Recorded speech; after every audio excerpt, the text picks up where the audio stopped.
السلام علیکم ناظرین، میں ہوں نوشاد منظر، اور جیسا کہ ہم نے اعلان کیا تھا کہ ادبی میراث یوٹیوب چینل پر ہم ایک نئے سلسلے کا آغاز کرنے جا رہے ہیں۔ اس آغاز میں اس پروگرام میں ہم بات کریں گے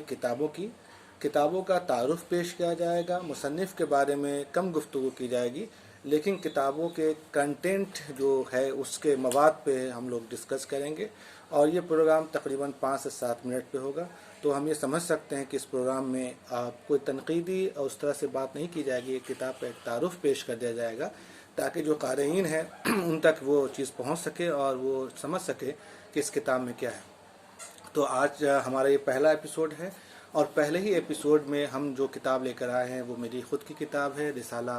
شاہراہ تجزیاتی مطالعہ اور اشاریہ۔ رسالہ شاہراہ ترقی پسندوں کا ایک بہت ہی مشہور و معروف رسالہ تھا جو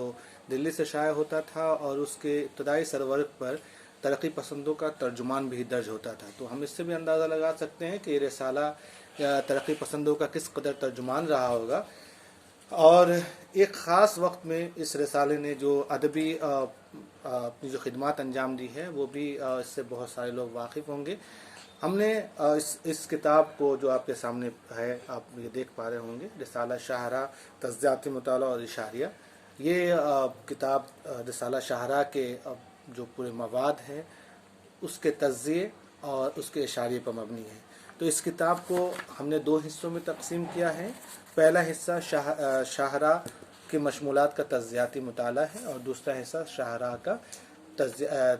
رسالہ شاہراہ کا اشاریہ ہے۔ مشمولات کے تجزیے میں نے ایک چیز کا خاص خیال رکھا ہے کہ جس طریقے سے رسالے کو تیار کیا جاتا تھا، یعنی فہرست سازی میں جس چیز کا خیال رکھا جاتا تھا، ہم نے بھی اس چیز کا خیال رکھنے کی کوشش کی ہے۔ مثلا اداریے ہیں، مضامین ہیں، نظمیں ہیں، غزلیں ہیں، رباعیہ ہیں، افسانے ہیں، ناولیں ہیں، اور رفتار۔ یہ رفتار جو تھا وہ تراجیم نظموں پر مبنی ہوتا تھا، یہ سیکشن تو وہ ہے۔ اسی طریقے سے ہم نے اشاریے میں بھی چیزوں کا خیال رکھا ہے، اور رسالہ کا جو اشاریہ ہے، سب سے پہلے ہم بات کر لیتے ہیں رسالہ کے اشاریے پر جو ہم نے تیار کیا شاہراہ کا۔ تو اس میں الفابیٹیکل جو ہوتا ہے حروف تہجی کا ہم نے خاص خیال رکھا ہے، اور مشمولات کا تجزیہ کرتے وقت یہ سوال ہو سکتا ہے آپ میں سے کئی لوگوں کے ذہن میں یہ سوال آ رہا ہو کہ آخر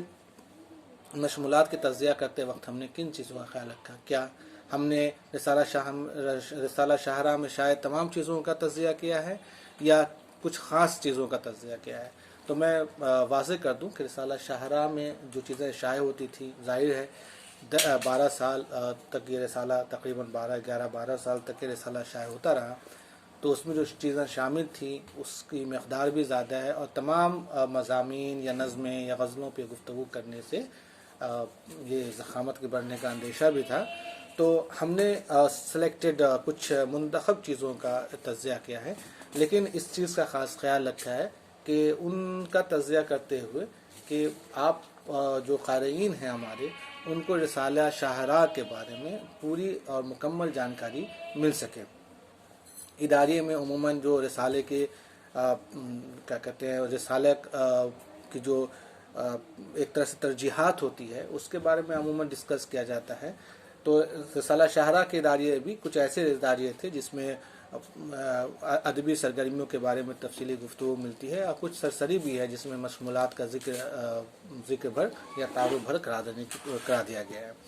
اسی طریقے سے مضامین ہیں، نظمیں ہیں۔ مضامین اور نظموں میں خاص طور سے، کیونکہ میں نے شروع میں عرض کیا کہ رسالہ شاہراہ ترقی پسندوں کا ترجمان رسالہ تھا، اس لیے آپ یہ چیز سمجھ رہے ہوں گے کہ اداریے کے ساتھ ساتھ جو مضامین اور جو تنقیدی مضامین ہیں اور جو نظمیں ہیں، اس کو ہم نے خاص طور پہ اپنے مطالعے کا حصہ بنایا، اور اس پر زیادہ تفصیل کے ساتھ گفتگو کی ہے۔ غزلوں پہ بھی ہم نے گفتگو کی ہے، رباعیوں پہ بھی گفتگو کی ہے، افسانے جو اس میں شامل ہوتے تھے۔ میں ایک چیز عرض کر دوں، رسالہ شاہراہ میں جو افسانے شائع ہوتے تھے وہ اس کی نوعیت بہت اعلیٰ تو ہم نہیں کر سکتے ہیں کہ بہت ہی اعلیٰ قسم کے افسانے شائع ہوتے تھے،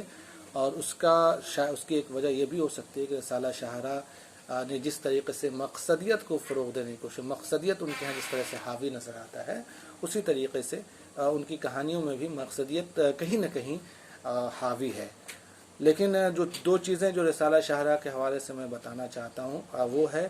ناول اور تراجیم نظمیں۔ ناول عموماً رسالوں میں ناول کو شائع کرنے کا بہت زیادہ رجحان ہمارے یہاں نہیں ہے، حالانکہ مکمل طور پہ ہم اس سے انکار بھی نہیں کر سکتے، بعض رسالوں میں ناولوں کے جو باب ہیں وہ شائع ہوتے رہے ہیں۔ رسالہ شاہراہ نے بھی اس کی کوشش کی ہے۔ رسالہ شاہراہ کے 2 خاص ناول نمبر شائع ہوئے تھے، اور اس کی ایک خاص بات جو مجھے لگ رہی تھی کہ اس میں اردو کے ساتھ، یعنی اردو کے بلکہ ساتھ نہیں بلکہ اردو کے علاوہ ہندوستان کی جو دیگر علاقائی زبان ہے اور جو ہماری کیا کہتے ہیں مطلب آپ کہہ سکتے ہیں بین الاقوامی زبان ہے، یا جو ہندوستان کی زبان نہیں ہے، جیسے فرینچ ہے، انگریزی ہے، یا اسی طریقے سے اور رشین ہے، ان زبانوں کے تراجیم ناولوں کو اس میں شامل کیا گیا، شائع کیا گیا۔ اسی طریقے سے رسالہ شاہراہ میں ایک خاص گوشہ بنایا گیا جو رفتار کے نام سے ہوتا تھا، اس میں تراجیم نظموں کو شامل کیا جاتا تھا، شائع کیا جاتا تھا۔ اور میں عرض کر دوں کہ یہ تراجیم جو ہوتے تھے عموماً وہ ہندوستان کے علاقائی زبانوں کے ہوتے تھے، لیکن اس میں بھی اس چیز کا خاص خیال رکھا جاتا تھا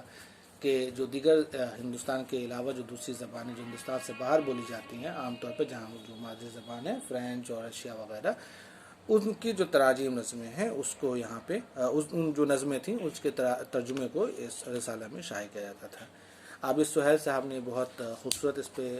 مطلب ایک تعارف لکھا ہے میری کتاب پہ، اور رسالہ شاہراہ کا جو اشاریہ ہے وہ مکمل ہے جو ہم نے دیا ہے، پورے اس میں جتنی چیزیں شامل ہوتی تھی۔ یہ کتاب شائع ہونے کے بعد ایک چیز اور عرض کر دوں کہ اس کتاب کو شائع ہونے کے بعد خاص طور سے عابد سہیل صاحب سے میری بات ہوئی تھی، تو عابد سہیل صاحب نے مجھ سے کہا تھا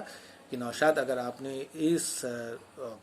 اگر آپ نے خطوط بھی شامل کر لیا ہوتا ہے اس اشاریے میں تو اس کتاب کی معنویت میں اور اضافہ ہو جاتا ہے۔ تو آپ جیسا کہ میں بتا رہا ہوں کہ اس میں خطوط جو رسالہ شاہراہ میں شائع ہوتے تھے اس کو شامل نہیں کیا گیا ہے۔ تو مجموعی طور پر یہ رسالہ شاہراہ کا ایک تعارف لینے کی، ایک پورا جائزہ لینے کی کوشش کی گئی ہے اس کتاب میں۔ اس کتاب کے مطالعے سے قارئین کو کتنا فائدہ ہوگا یہ آپ طے کریں گے، لیکن میں یہ عرض کرتا چلوں کہ اس کتاب کے مطالعے سے کم از کم میں یہ سمجھتا ہوں کہ آپ رسالہ شاہراہ ترقی پسندوں کیا کہتے ہیں ترقی پسندوں کی خدمات، ان سب چیزوں کو بہتر طور پر سمجھ